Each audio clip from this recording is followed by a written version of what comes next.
تهدمت والله أركان الهدى. شریف ابن مہدی. شریف ابن مہدی میں جس روز کوفہ میں اترا وہ دن روشنی کے نہیں تھے. سیاہی کے ڈر سے شبیں ہونکتی تھیں. دنوں کی سفیدی بگولوں کی گردش میں پس کر غبار نظر ہو گئی تھی. شریف ابن مہدی میں گھوڑوں کا تاجر عباد ابن لوکا کئی نسلی تازہ سموں کو درے کوفہ پر لے کے پہنچا تو گھبرا گیا. شہر کا شہر صدیوں پرانے کھنڈر کا ہیولا ڈراتا تھا مجھ کو.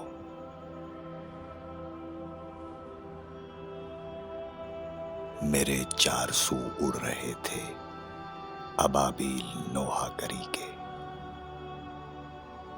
محلوں کے اطراف و بازار میں خاک اوندھی پڑی تھی. میں حیران و آشفتہ سر شہر کوفہ کو یوں دیکھتا تھا وہاں جیسے کوئی دیو پھر گیا ہو.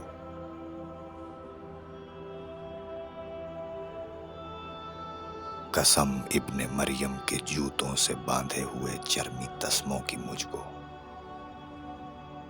کسی شخص نے مجھ سے اس دن فرس کی کوئی نال تک بھی نہ پوچھی. میں ایک چوک سے دوسرے چوک تک یوں سراسیمہ دوڑا کہ دیکھوں کسی شخص زیروح کو بات کرتے ہوئے، مسکراتے ہوئے. کوچہ بازار میں کاروبار معیشت میں مصروف ہو کر، مگر لوگ سایوں کی مانند خاموش و لرزاں. نہ آہنگروں کے ہتھوڑوں کی ضربیں، نہ بھٹی میں شعلے، نہ لوہے کا سرخ و سیاہ کارخانہ، نہ تیغ و تفنگ اور تیروں کی صنعت. یہ کوفہ تھا یا کوئی شہر خاموشاں؟ ہزاروں برس کا کھنڈر ہو گیا تھا. شریف ابن مہدی میں حیران گردی کی تصویر بن کر کبھی ایک قبیلے کی جانب گیا اور کبھی دوسرے کے قبیلے کی جانب. ہوازن، ثقیف اور ہمدان و کندہ سے لے کر نخی تک کے لوگوں میں ہر ایک گریبان و دستار سے بے خبر، سر کھلے خاک آلودہ چہروں کے وارث، کھجوروں کے باغات و کھیتی و دریا سبھی زیر گریا. شریف ابن مہدی مجھے شہر کوفہ کے دیوار و در نے خبر دی کہ محراب مسجد میں کچھ روز پہلے شقی ابن ملجم کی تیرہ روی نے رگے نور کو کاٹ ڈالا. عرب کا مسافر خلیفہ، تمہارے پیمبر کا مظلوم بھائی، وہ ہارون دین محمد، مدینے کے اشراف و اکبار کا ایک ستایا ہوا مہاجر علی ابن عمران، حرم جس کا مولد تھا وہ ابن کعبہ، جو محراب مسجد میں زہر قضا سے بجھی تیغ کا وار کھا کر سلونی کا مالک شہید رضائے الہ ہو گیا ہے. وہ مکہ کی وادی سے ہجرت کر راہی، مدینہ کا صابر، وہ کوفہ کا باسی، نجف کے دیاروں کا ساکن ہوا ہے. قسم لوہے انجیل پر ان خودی آیتوں کی جنہیں ابن مریم نے آغوش مادر سے سولی پہ آویزہ ہونے تلک یوں تلاوت کیا تھا کہ اہل زبور اب تلک ناز خواں ہیں۔ یہ کونوں مکاں کے پس و پیش سب میں وہ عالم علی تھا جسے میں نے ایک روز کوفہ کی مسجد کے منبر پہ گوہر فشانی میں دیکھا۔ سرے ناز پر تھی امامت کی دستار، پہلو میں لٹکی ہوئی تیغ دوسر تھی اس کے، سیاہ رنگ ریشوں کے بھاری امامے، دائیں طرف سے دیے پیچ، شانوں پہ تطہیر کی ایک عبا تھی، کھجوروں کے پتوں کی خاکی چٹائی بچھی اس کے قدموں کے نیچے۔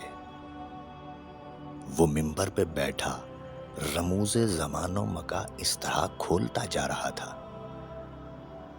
کہ جیسے سرے تیغ سے کھولتا تھا بڑے جنگجو سورماؤں کی زرہوں کی کڑیاں۔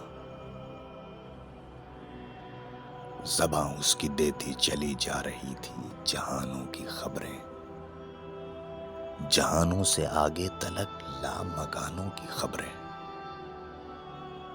وہ ایسے کیے جا رہا تھا بیاں روز خلقت کا جیسے وہی اس کا خالق ہو، یا خالق حق کی ہو وہ مشیت کا مالک، ازل اور ابد کا وہی تنہا شاہد ہو، سبز و سپیدی کا صناع۔ شریف ابن مہدی، اسی روز مجھ پر یہ عقدہ کھلا، یہی ابن مریم کے اس ہاتھ کا ناصر اولی ہے جسے معجزوں کی حکومت ملی تھی، جسے لمس حکم شفا کی عطا تھی۔ یہی ہے براہیم و اسحاق و موسیٰ کا وارث، یہی زکریا اور یحییٰ کا ضامن۔ شریف ابن مہدی، یہ پچھلے برس کا زمانہ تھا جب کوفہ بستا ہوا ایک نگر تھا۔ میں اس روز بھی اعلیٰ نسلوں کے گھوڑے سواد عجم سے وہاں لے گیا تھا کہ کوفہ کے جنگجو قبیلوں سے دینار و درہم سمیٹوں۔ اسی لوب و لالچ پہ کوفہ کے مرکز میں گھوڑوں کو باندھا، انہیں بیچنے کے لیے، اس منافع کی خاطر جو تاجر کے دل کو شفا بخش دے ہے۔ مگر ابن مہدی، میں گھوڑوں کا تاجر عباد ابن لوکا کھینچا جاتا تھا باب صوبان کی سمت پانی کی صورت۔ علی ابن عمران کے لہجے کے صدق و صفا میں تجارت کے اسرار کو بھول بیٹھا، کھڑا دیکھتا تھا میں قرآن ناطق کو نطق صفا سے محمد کے دین کی شرح کھولتے۔ آہ کیا دن تھے جب میں نے اس انبیاء کے امی کی خطابت سنی تھی۔ مگر ابن مہدی، وہ دن کس قدر جلد رخصت ہوئے، اور یہ دن آ گئے ہیں کہ اس بار کوفے میں گرد و غبار اور آندھی کے جز کچھ نہیں تھا، فقط اڑ رہے تھے وہاں بھوت نوحہ گری کے، مکانوں کے کنگرے پڑے گر رہے تھے شہابوں کی صورت، شبوں کے ستاروں میں کرنیں نہیں تھی، دنوں کے اجالوں میں رونق نہیں تھی، نہ کوفہ کی راہوں میں سبزہ، نہ کوفہ کے دریا میں پانی، نہ کوفہ کے سینے میں کوئی حرارت بچی تھی۔ شریف ابن مہدی، قیامت تلک اب یہ کوفہ نہیں بس سکے گا، قیامت تلک اب یہ کوفہ نہیں بس سکے گا۔